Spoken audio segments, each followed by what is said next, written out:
Hello and welcome to this class. आज के class में हम लोग करेंगे working with scenes. Okay, so scene क्या होता है? सीन का मतलब मान लीजिए आपने फिल्म्स देखा होगा। फिल्म में क्या होता है, मान लीजिए दो कैरेक्टर खड़े हैं, ए कैरेक्टर और बी कैरेक्टर।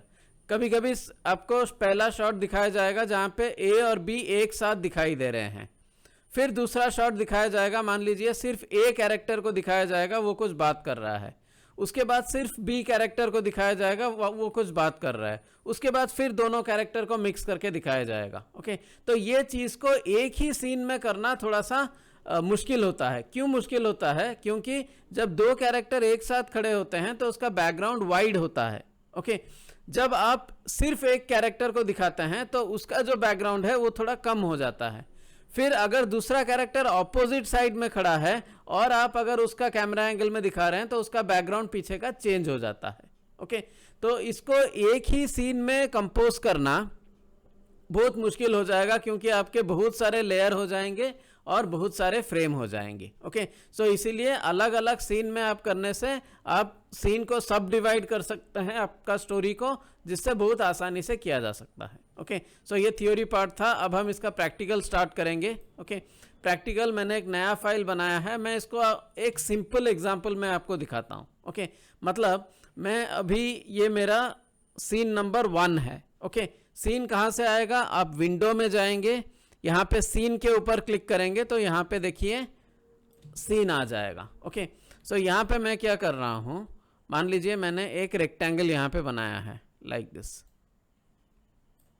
मैंने एक रेक्टेंगल बनाया लाइक दिस।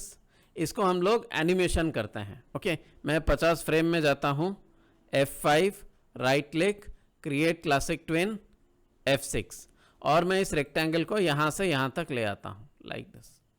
अभी आप एंटर प्रेस कीजिए, आपका क्या हो रहा है, एक रेक्टेंगल लेफ्ट से राइट को आ रहा है। ओके, तो अभी मैं क्या करता हूँ, देखिए मैं एक नया लेयर लेता हूँ, मैं इसका एक बैकग्राउंड कुछ बना देता हूँ। ओके, मैं इस तरह का कुछ बैकग्राउंड बना दिया लाइक दिस।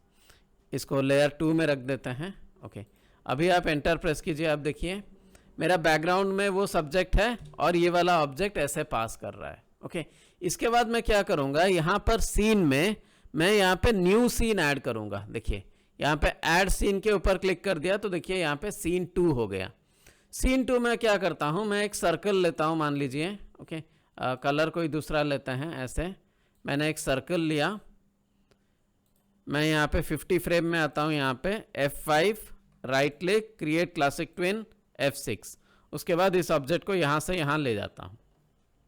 फिर मैं नया लेयर क्लिक करता हूँ और इसका मैं कुछ बैकग्राउंड अलग कर देता हूँ। ओके, मान लीजिए इसका मैंने ऐसे बैकग्राउंड बना दिया लाइक दिस। ओके, इस बैकग्राउंड लेयर को नीचे डालिए। ओके, अभी आप एंटर प्रेस कीजिए, देखिए क्या हो रहा है, ये ऐसे आ रहा है। अभी देखिए मेरा सीन 2 हो गया। अभी मैं और एक सीन कर रहा हूँ, मान लीजिए ऐड सीन। ओके, सो यहाँ पे मैं एक पॉलीस्टार लेता हूँ। ओके, इसको भी कलर चेंज कर देते हैं। एक ऐसे लिया मैंने पॉलीस्टार, इसको मैंने क्या किया, 70 frame, F5 right click, create classic twin, F6, इसको मैं यहाँ कॉर्नर तक ले आया लाइक दिस। ओके, अभी मैं इसका भी कुछ बैकग्राउंड बना देता हूँ ऐसे।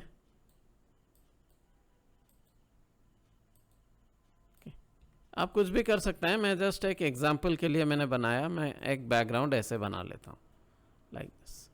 इसको नीचे का लेयर में ले जाएंगे। अभी एंटर प्रेस कीजिए, क्या होगा ये देखिए।